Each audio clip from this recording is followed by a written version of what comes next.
ইজ্জত সম্মানকে নষ্ট না করে আমরা এই মজমার একটু সম্মান ইজ্জত দিই বাবা। তাই যারা দাঁড়িয়ে আছেন দয়া করে মেহেরবানি করে একটু বসে যান। আগো ছেলেরা যুবকেরা তোমরা একটু বসবে না? আগো তোমরা এখানে বসবে না? আবার তুমি কটা নিয়ে বসাইছ? হ্যাঁ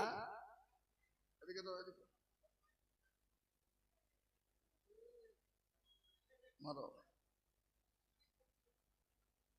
খালি এই দিলে হবে, একটা কলম ফলম দিবা কিছু নাই, শুধু পেয়াই দিয়ে ছেড়ে দিছ। হ্যাঁ বসে যান, সকলে বসে যান। একজন ওকে দাঁড়িয়ে থাকবো না। আগো এই সাইড দিয়ে এগুলো দাঁড়িয়ে এই চলে চলো দিকে এসো। একজনও দাঁড়িয়ে থাকতে হবে না এখানে।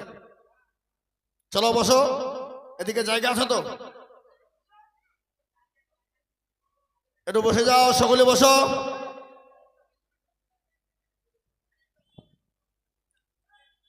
হ্যাঁ সরে যাও। মাশাআল্লাহ, আলহামদুলিল্লাহ, বারাকাল্লাহ। জি আলহামদুলিল্লাহ, বসে যায় আমরা সকলে। এটা বরকতি রহমতি মজলিস বাবা। আর এই বরকতি রহমতি মজলিসে আমরা বসবো না। যদি না বসি তাহলে বাবা অন্যায় হবে এটা। তাই যারা ওই যে ওই ট্যামাথার মোড়ে গিজ গিজ গিজ গিজ গিজ গিজ করছে বাবা, ওই মসজিদের ঢোকার রাস্তায় ওখানে অনেক যুবক ছেলেরা গিজ গিজ করছে, একটু বসে যায়। জি আলহামদুলিল্লাহ। আর যারা এদিকে লাইন দিয়ে বসে, আগো আপনারা এরকম করে কষ্ট করে বসে আছেন, একটু আপনাদের আগে আসা যাবে না? এখানে গুনাহ হবে নাকি? আগো গুনাহ এগুলো কারা গো? ওগুলা কারাগুলা? ওগুলা কারাগুলা ওখানে গল্প লাগাইছো? চলো ওঠো, চলো ওঠো, কেন করো ভাই, বসো। আর নাই তো এখান থেকে খসো।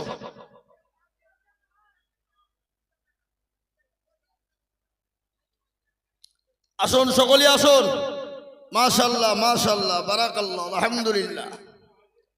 হ্যাঁ আপনারা এই তোমাদের কাজ হয়েছে, হয়তো তোমরা বসে যাও, নাহলে সাইড হয়ে যাও। আলহামদুলিল্লাহ মাশাআল্লাহ। না নপুকুরের মানুষ ভালো, এরা কথা মানে, কথা বুঝে। আর নপুকুরের লোক শুনবে না, এটা তাই হয়? এ বাবা, নপুকুরের লোক এরা জিলাপির থেকেও সোজা। হ্যাঁ জিলাপি চিনেন তো নাকি? সোজা না বেকা? বেকা? আমি তো মনে করছি জিলাপি হয়তো সোজা হবে, তার লাগে তো বললাম বাবা। হ্যাঁ বুঝা যারে বোঝাই না রে, তারে বোঝাই কে? আর না বুঝিয়া যে হু হু করে তাকে ভূতে ধরিয়েছে। এ বাবা, এ জাতি এত মার খেছে, এ জাতির মসজিদ ভেঙে দিচ্ছে, এ জাতির মাদ্রাসা তুলে দেওয়ার চেষ্টা করছে, এ জাতিকে উঠিয়ে দেওয়ার চেষ্টা করছে, এ জাতিকে রাখব না বলছে। তারপরেও যদি এ জাতি যদি না শুধরায়, তো এই জাতিকে কে শুধরাবে? কথা বলেন। আজকে বলুন তো, মুসলমান জাতির দুর্দিন না সুদিন? কথা বলতে হবে যে নপুকরওয়ালারা, আজকে মুসলমানদের দুর্দিন না সুদিন? এই গত মঙ্গলবার, আজকে কি বার? শুক্রবার। গত মঙ্গলবারের দিন বাবা, এই ভারতবর্ষের একটা ঐতিহাসিক মসজিদকে বুলডেজার দিয়ে ভেঙে দেওয়া হয়েছে। আপনারা জানেন খবর এটা? 179 বছর বয়স সে মসজিদে। তারা কোর্টের আইন পর্যন্ত অমান্য করেছে বাবা। গতকালকে সুপ্রিম কোর্ট কড়া বার্তা দিয়েছে কেন্দ্রকে। কে?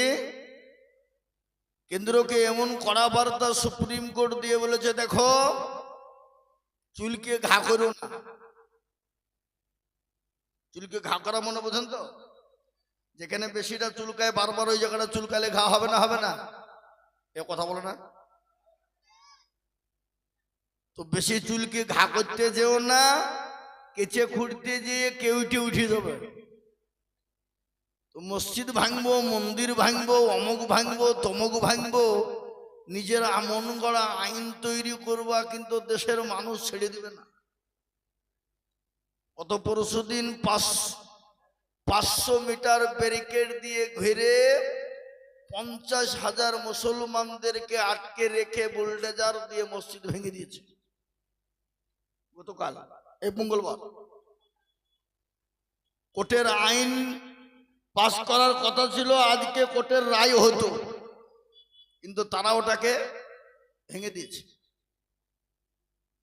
আচ্ছা বলেন তো, ভারতবর্ষের মাটিতে মুসলমানরা কতদিন রাজত্ব করেছিল? আপনারা বলতে পারবেন কত বছর? 750 বছর। তারপরে ইংরেজরা কত বছর? 200 বছর। কিন্তু ভারতবর্ষে 700-750 বছর যে মুসলমান রাজত্ব করলো, মুসলমান যদি একবার মনে করত পৃথিবীর জমিনে ভারতবর্ষের মাটিতে কোনো জাতি থুব না, একটা জাতি খুঁজে পাওয়া যেত? কথা বলেন না কেন? আজকে তারা দুদিনের মসনদ পেয়ে আমরা তাদেরকে মসনদটা হাতে তুলে দিয়েছি বলে এ নয় যে মসজিদ, মন্দির, মাদ্রাসা, মারকাজ, খানকা, কবরস্থানকে ভেঙে দিবা, এটা নয়। আজকে তোমার গদি আছে, কালকে থাকবে না। কি বলছেন আপনারা বলুন? আজকে গদি আছে, কালকে থাকবে না। যে যত জুলুম করবে, অত্যাচার করবে, সে তত তাড়াতাড়ি পড়বে। পড়বে কিনা? কথা বলেন না কেন?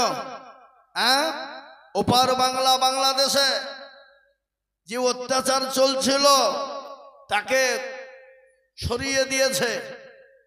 এদেশেও যদি অত্যাচার, জুলুম, মুসলমান, হিন্দু, শিখ, ঈসাই, দলিতদের ওপরে যদি এরকম করে কেউ অত্যাচার করে, এদেরকে উল্টে দেবে মানুষ, এটা কোনো বাবজি কঠিন নয়। কি বলেন আপনারা? ঠিক না বেঠিক? তাই আমি বলবো, আপনারা মসনদ পেয়েছেন, মসনদের মর্যাদা দেন, সম্মান দেন, ইজ্জত করুন, মানুষকে ভালোবাসুন, ভালোবাসতে শিখুন। দেখবেন আগামীতে আবার আপনাদেরকে মানুষ চাইবে, ভালোবেসে ভোট দিয়ে গদি দেবে। কিন্তু এখনই যদি মানুষকে শেষ করে দেব মনে করেন, তাহলে আগামীতে গদি পাবেন এ গ্যারান্টি আছে?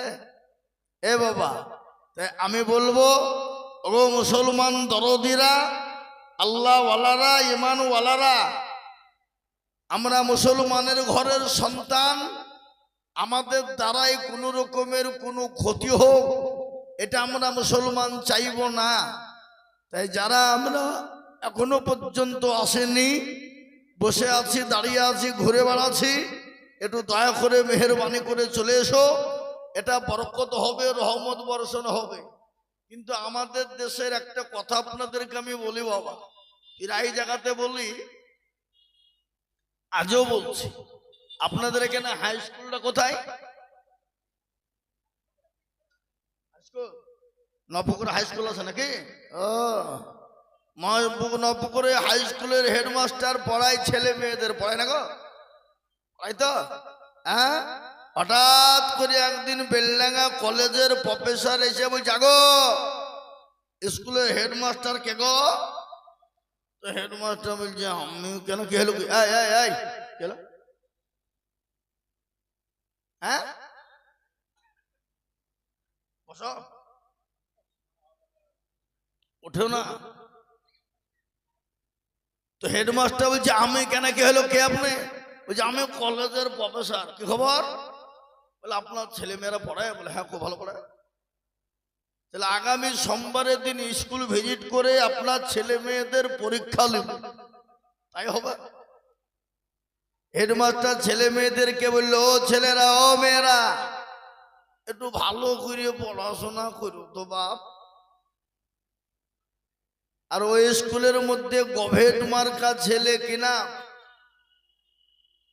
কালো, বলে এই কালো, এই খবরদার তুই সোমবারে স্কুল আসবি না, ঠিক আছে?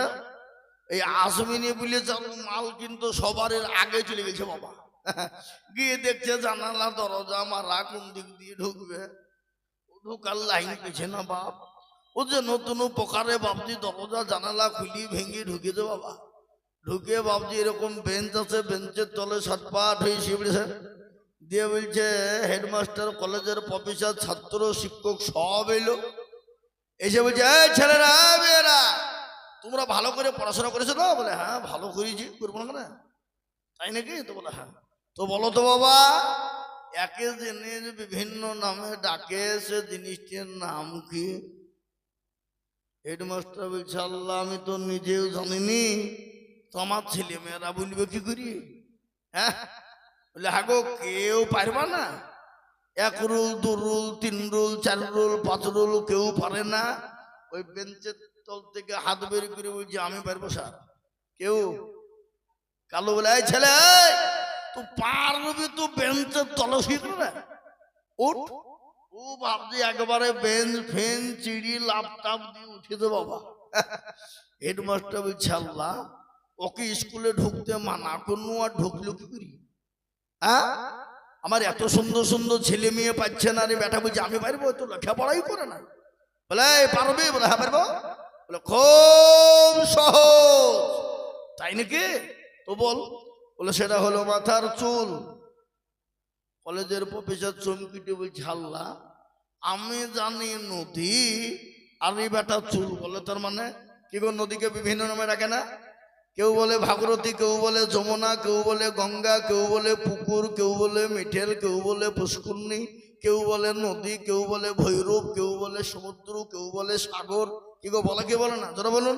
তো ওই বেটা বলছে নদী মানে এই চুল, তার মানে। আর বলে আর একটু নিচে নামলে চোখের ভরু। বলে আর কি? বলে আর একটু নিচে নামলে মুছ। বলে আর? বলে আর একটু নিচে নামলে দাড়ি। বলে আর কি? বলে আর একটু নিচে নামলে বুকের চেয়ারি।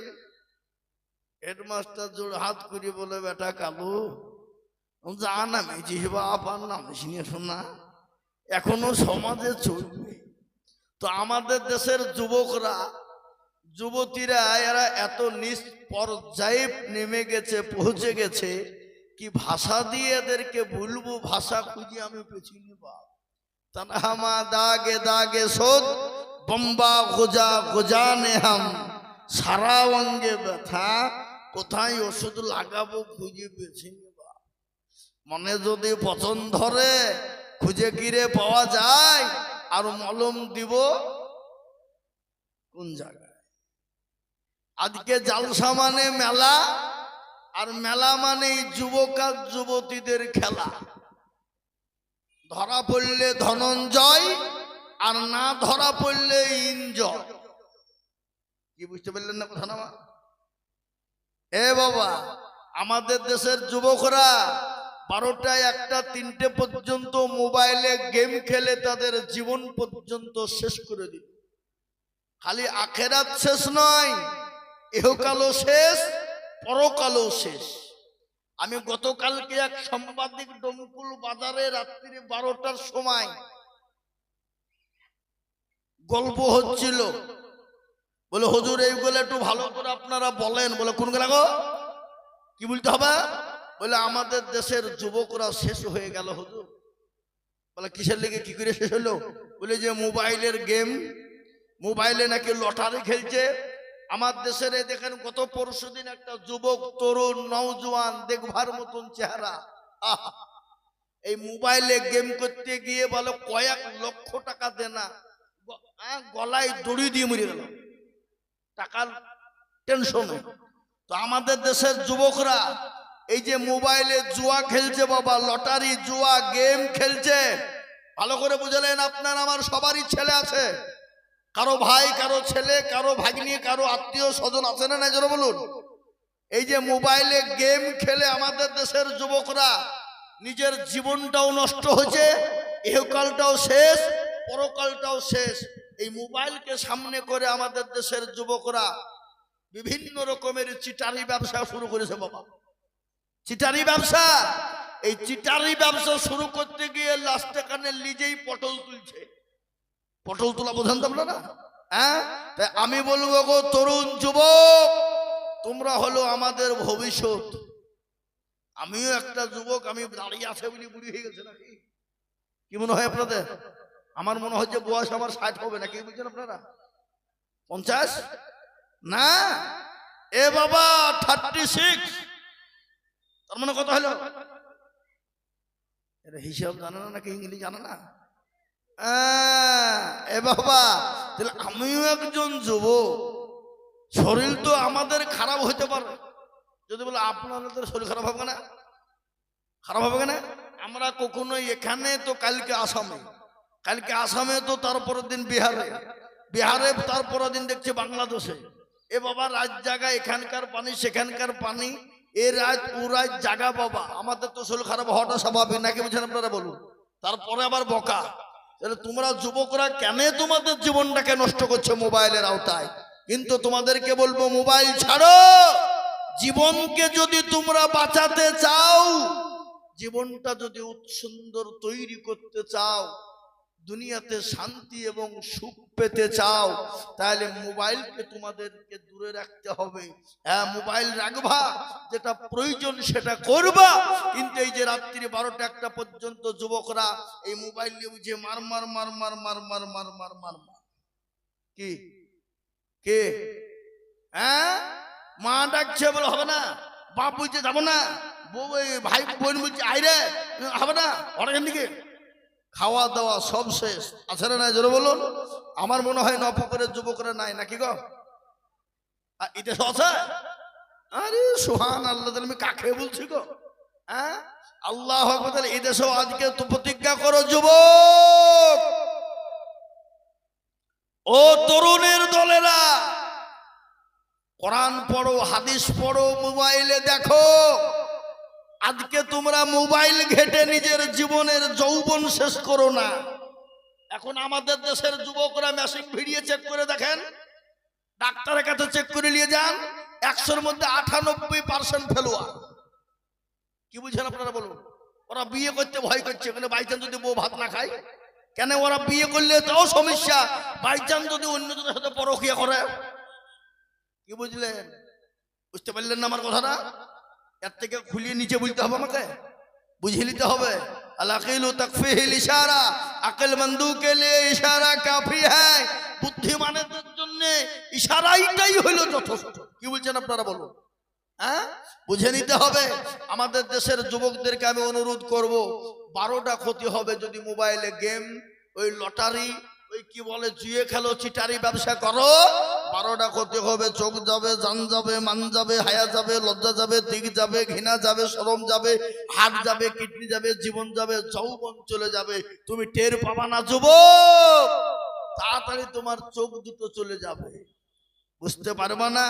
আজকে এই মোবাইলের কারণে হার্ট দুর্বল, মোবাইলের কারণে কিডনি দুর্বল, মোবাইলের কারণে চোখ দুর্বল, মোবাইলের কারণে ফুসফুস দুর্বল হয়ে গেল। ওরা টের পেছে না বাবা। আজকে আমরা কলকাতা, বহরমপুর, দিল্লি, কি বলে বেঙ্গালোর, ভেলোর, হ্যাঁ ছুটতে হচ্ছে কেন? সব এই মোবাইলের কারণে। ঠিক না বেঠি? জোরে বলুন। আল্লাহ আমাদেরকে হেফাজত করুন, সকলেই বলি আল্লাহুম্মা আমিন। একটু জোরে বলি আল্লাহুম্মা আমিন। এতে কিন্তু অনেক যুবকের রাগ হবে যে কোন মৌলবি এলো রে, এটা আমাদেরকে ধুইয়ে শেষ করে ফেললো। হ্যাঁ, শুনলেন? এটা রাগ লয় বাবা, আমি বললাম কথাটা আপনাদের। মানলে মানবেন, না মানলে বুঝলে বুঝপাতা, না মানলে তেজপাতা, নাকি বুঝেন আপনারা? যদি বুঝেন তো বুঝলেন, আর যদি না বুঝেন তো তেজপাতা বাবা। এতে আমার কিছু করার নাই। তো দুটো কথা আপনাদেরকে শোনাই।